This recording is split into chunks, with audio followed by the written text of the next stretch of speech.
Abandone, sugirió el comisario Laurenzi. Todavía no. Está perdido. Teóricamente, pero lo importante es saber si usted puede ganarme. Fíjese, yo no estoy jugando contra la teoría. Estoy jugando contra usted. Ese es el encanto de las partidas de café.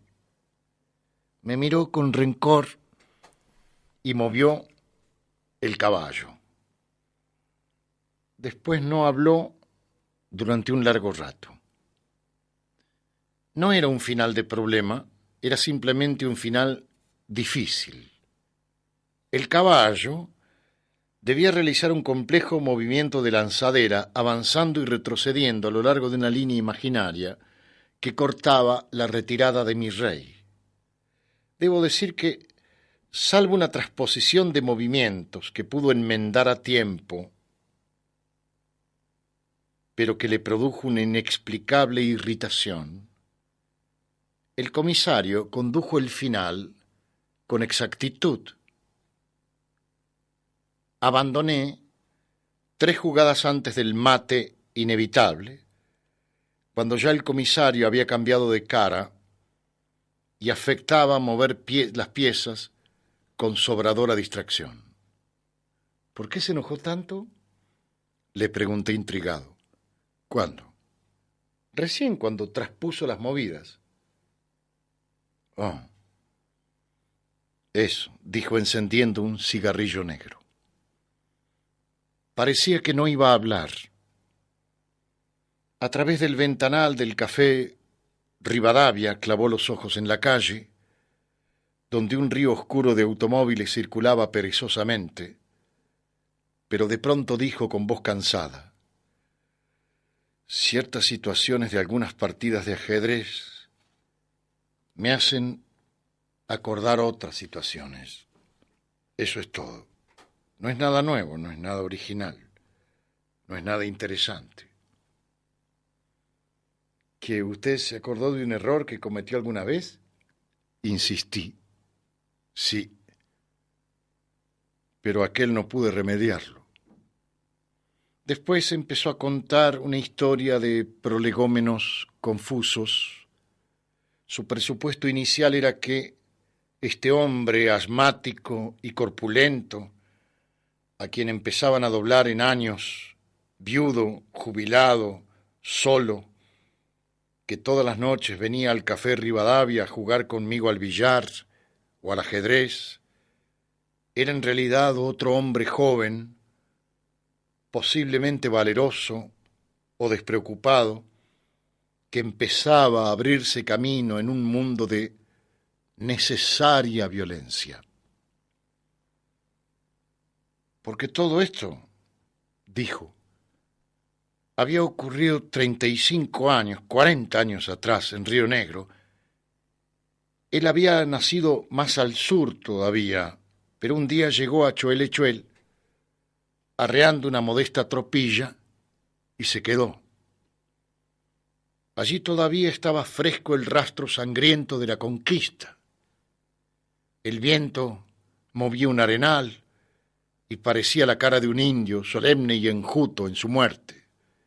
Bajaba el río, se secaba el fango, y era posible encontrar una lanza todavía filosa o un par de boleadoras irisadas, así fantaseaba el comisario. Pero la tierra heredada ya era de los estancieros, y sólo el respeto se ganaba o se perdía con un gesto. Después de los coroneles bigotudos vinieron italianos, españoles, turcos, con sus carros de baratijas, muchos chilenos, grandes comedores de carne cruda, dijo. Y la crónica del Remington contra la lanza perdió un poco de estatura. El Colt 38, el cuchillo, se hizo menos sistemática, más desordenada, pero también más solapada y acaso más cruel. Laurenzi trabajó un tiempo de peón en una estancia que era de un ministro de Irigoyen, antes de pasar a la isla y hacerse vigilante en Lamarque. Lamarque era un pueblo de 500 almas sobre el brazo chico del río en el sur de la isla, pero su relación obligada en tierra firme era Choelechuel, que estaba al norte, sobre el brazo grande, y ahora es ciudad y ha progresado mucho, comentó Laurenzi. Al principio no me aceptaron, y cuando pasó esto, tuve que irme. Así que yo fracasé, como vigilante, agregó sonriendo vagamente. El comisario de Choelechuel me había cobrado afecto y cuando dijo que se necesitaba un hombre en la isla, agarré viaje. Me pagaban 30 pesos al mes y me dejaban tener una majadita de ovejas en un terreno del destacamento que la gente llamaba comisaría, pero que en realidad era un rancho con una pieza y cocina. Después supe que en el gobierno de Alvear habían construido una cárcel y un juzgado, pero en los tiempos que le hablo no había nada de eso. Yo solo y mi alma como única autoridad, Lamarque. Había gente buena y había gente mala. Yo era joven y me gustaba probar la fuerza. Tuve un par de encuentros de los que salí bien parado y entonces me respetaron un poco. ¿Sabe? Dijo bruscamente. A veces me pregunto cómo sería si me hubiera quedado. A lo mejor tendría una estancia, o por lo menos una chacra y un caballo. Yo no lo habría conocido, no podría escribir sobre usted. Lindo consuelo, sin ofensa. Espantó una mosca, bebió el café que se le había enfriado, hizo una mueca y continuó. En una tarde calurosa, porque el verano era infernal, le prevengo, cuando empezaron a sonar los tiros. Me asomé a la calle de tierra y no se veía un alma. Era una impresión rara la que producía esa calma, esa falta de curiosidad mientras se acercaba, así me pareció, el retumbo de los tiros.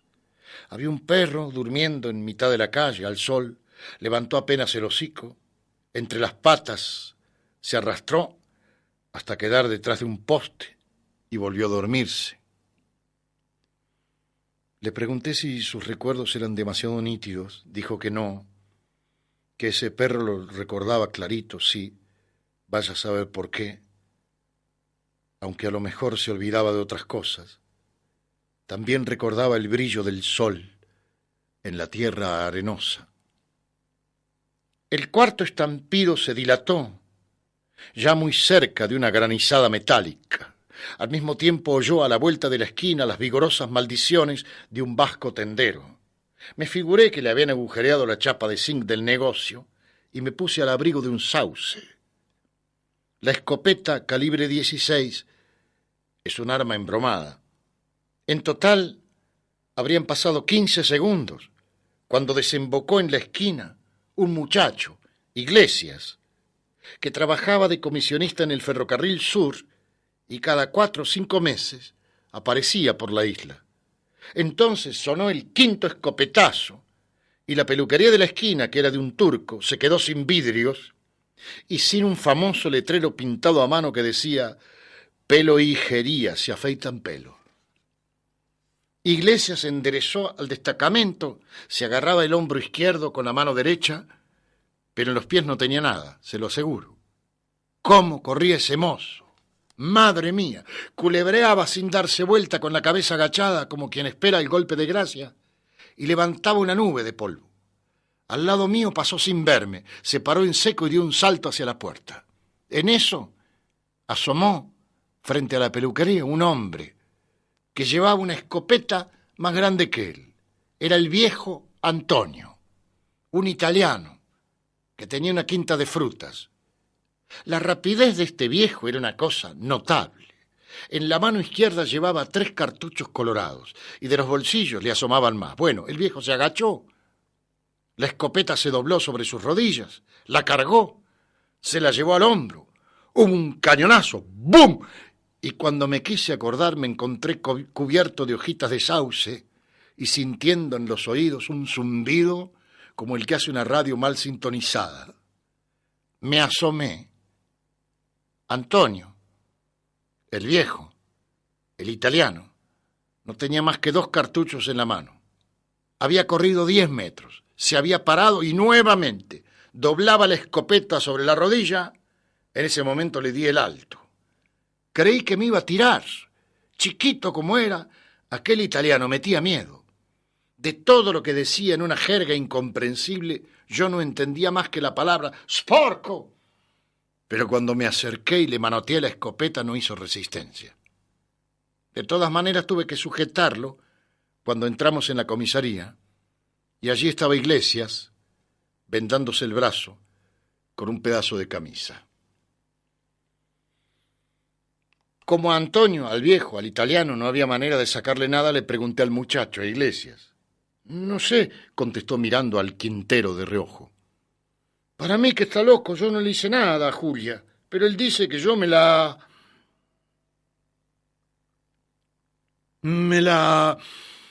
Estábamos en eso y ¿quién se aparece?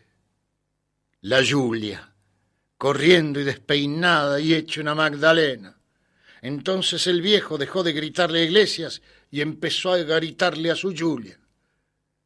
Después de pensarlo un poco decidí que había que llevarlos a Choel y ponerlos en manos del comisario, del juez, del cura y también del médico, porque la herida de Iglesias no era grave, 2 o 3 perdigones en un brazo, pero sangraba bastante.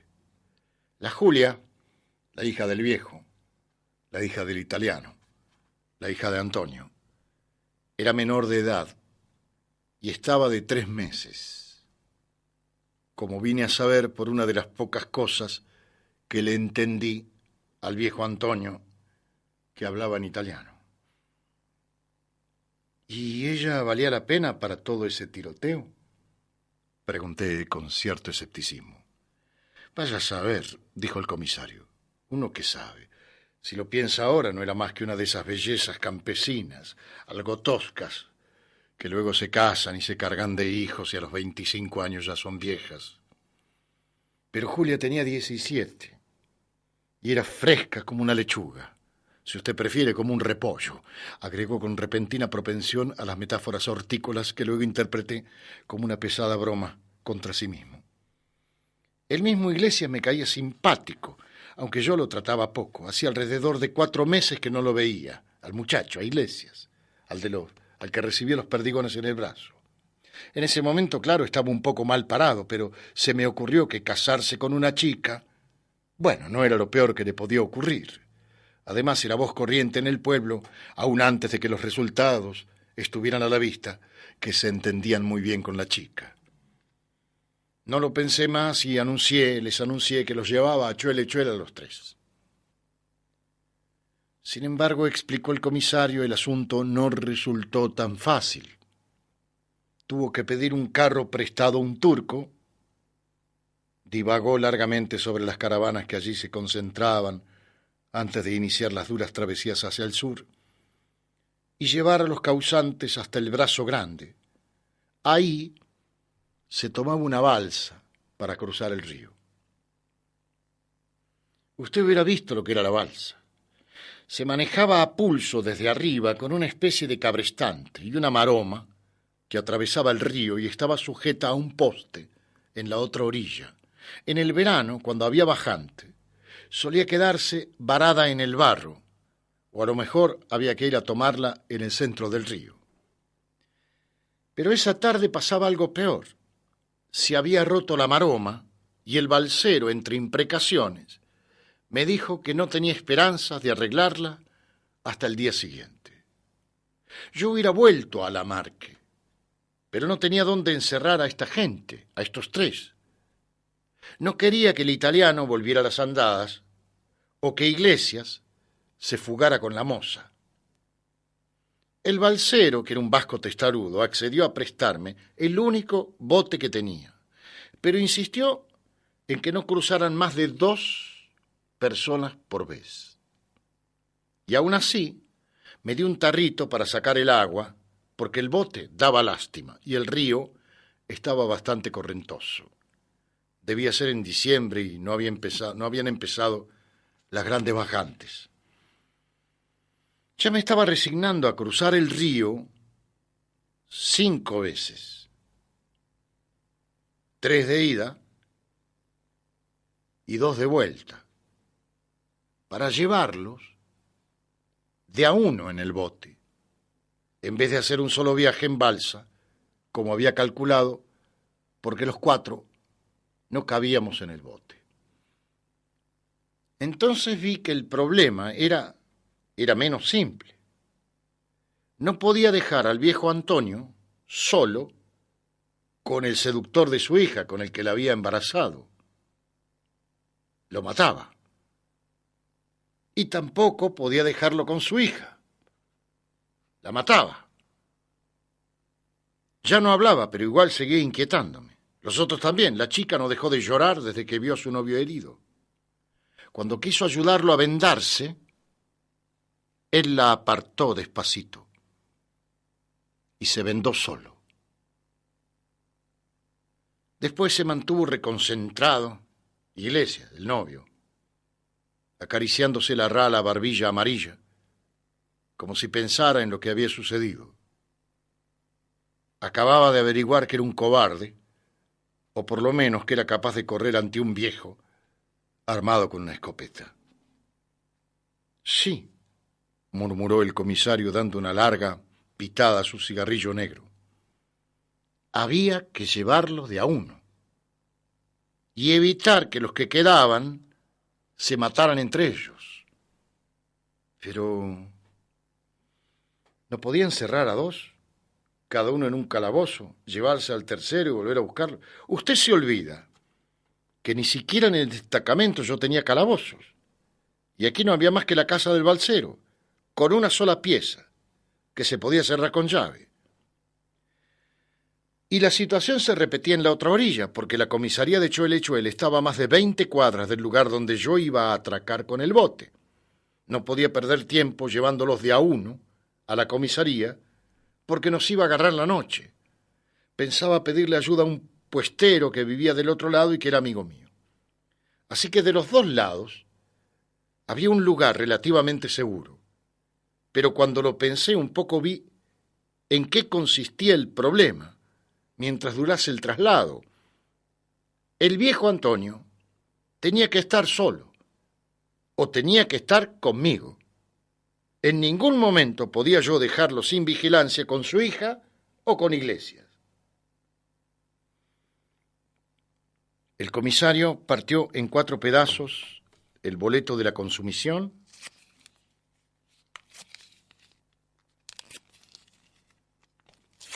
y colocó sobre la mesa la cucharita de café y una caja de fósforos. Se trata de distribuir los papeles. Esos, como usted quiera. ¿Tiene un lápiz? Se lo di. Pensé que el comisario Laurenzi se burlaba de mí y, sin embargo, alguna idea familiar me rondaba sin que pudiera atraparla. Haga de cuenta que si esa cuchara es el río, esta cuchara es el río. Este papelito en el que escribo una A es el viejo Antonio. Este otro papelito lo marco con una J, es Julia. Y este papelito con una I, Iglesias. Y este, con una L, soy yo. Los alineó a un lado de la cuchara. La cuchara es el río. En esta orilla, comenzó sin sonreír, ahora tengo que cruzarlos al otro lado, pero de a uno. Y Antonio, la A, nunca tiene que quedar solo con Julia. Y tampoco tiene que quedar solo con Iglesias. ¿Cuántos viajes tengo que hacer? 5. ¿Qué sé yo? 7. Cruzo al viejo. 1. Vuelvo. 2. Llevo a Iglesias. 3. Ah, y entonces tiene que dejar a los 2 hombres juntos y uno mata al otro. No.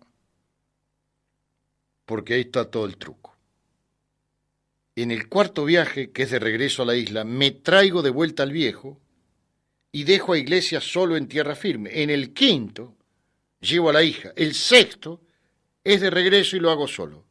En el séptimo trasbordo por última vez a Antonio y ya los tengo a todos. A todos juntos del otro lado, sin que el italiano haya podido hacer un estropicio. Sin que se quede solo el viejo con ninguno de ellos dos. La única manera, 7 viajes. Pero esa historia yo la oí. Es el problema de Alcuino. ¿De quién? Un tipo que era amigo de Carlomagno. Sí, la famosa historia. El lobo, la cabra y la col. No se puede dejar al lobo solo con la cabra, ni a la cabra sola con la col. Cualquiera de ellos se come al otro. Mi abuela me enseñó ese cuento. No era una persona instruida. No sabía quién era ese Alcuino. Además decía chivo, decía repollo, no decía col, ni decía cabra. Pero fíjese lo que son las cosas. Yo no quise pensar que fuese exactamente la misma historia. ¿Y en qué se equivocó?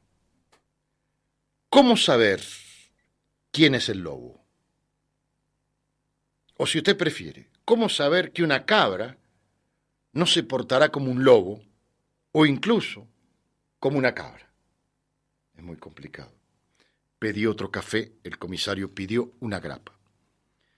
Ya le dije que yo era muy joven y quería medirme con las cosas.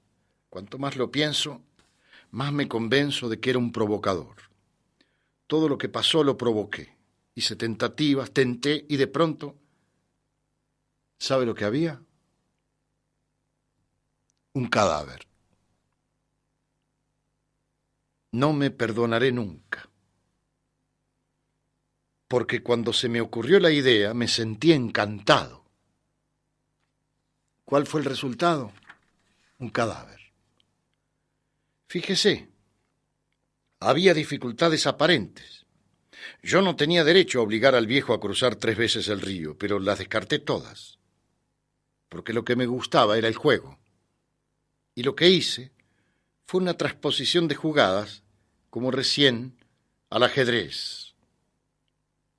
Y también repartí mal los papeles, pero no estos papelitos. No, lo que cada uno era, repartí mal. Encerré a Julia y a Iglesias en la pieza del balsero y crucé al italiano. Esa parte salió bien. El gringo se dejó llevar como un chico. Toda su vida se le había ido. Era un paquete. Era un viejo cansado. Llegó a preguntarme seriamente si yo creía que Iglesias se iba a casar con su hija. ¿Qué iba a decir? Lo pensó un rato y dijo que a lo mejor, questo es porco, resultaba un buen muchacho a pesar de todo.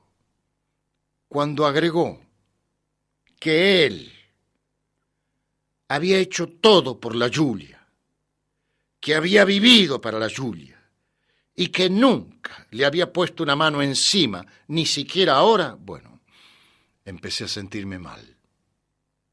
¿Sabe lo que sentí? Lo mismo que hace un rato, cuando moví el rey en vez de mover el caballo. Pero mucho peor.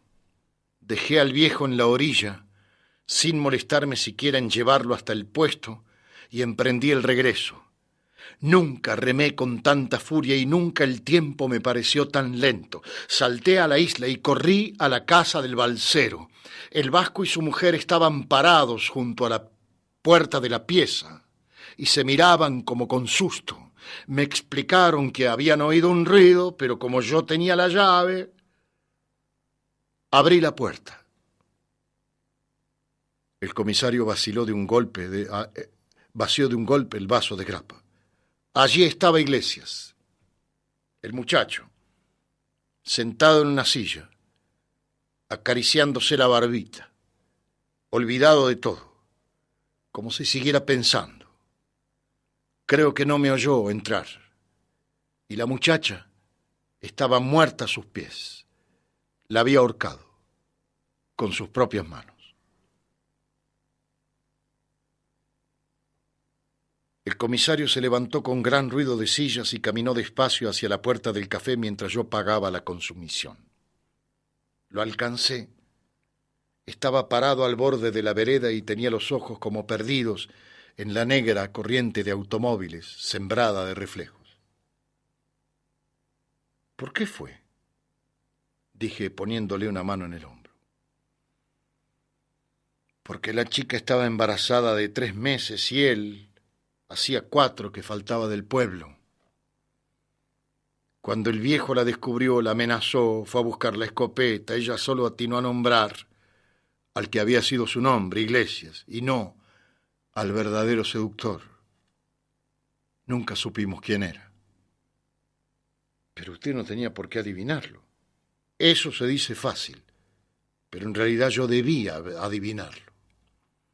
Por un lado, Iglesias no dejó que la chica se le acercara ni siquiera para vendarlo. ¿Se acuerda que le dije? Y eso que iba pensando en el camino era la traición que acababa de descubrir.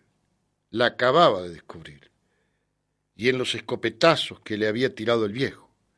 Por otro lado, Antonio, el viejo, no había intentado maltratar a su hija, salvo de palabra, ni siquiera en el primer acceso de furia.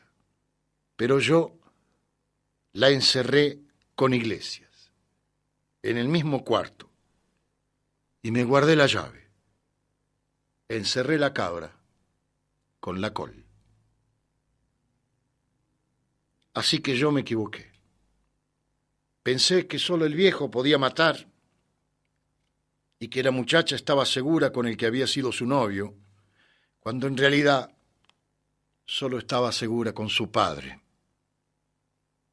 Si hubiera seguido la fábula al pie de la letra, si hubiera repartido bien los papeles, era Iglesias el que nunca debía quedar solo con la chica ni con el viejo, para no ser comido por el lobo ni comerse la col.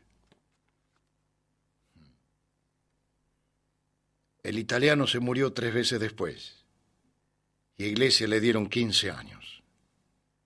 Yo me fui del pueblo y no volví más. Dicen que está muy adelantado. Hubo un silencio difícil de llenar. Aprovechando una pausa en el tráfico, tomé al comisario Laurenzi del brazo y dije maquinalmente, ¿cruzamos? Me miró con reprobación y tristeza.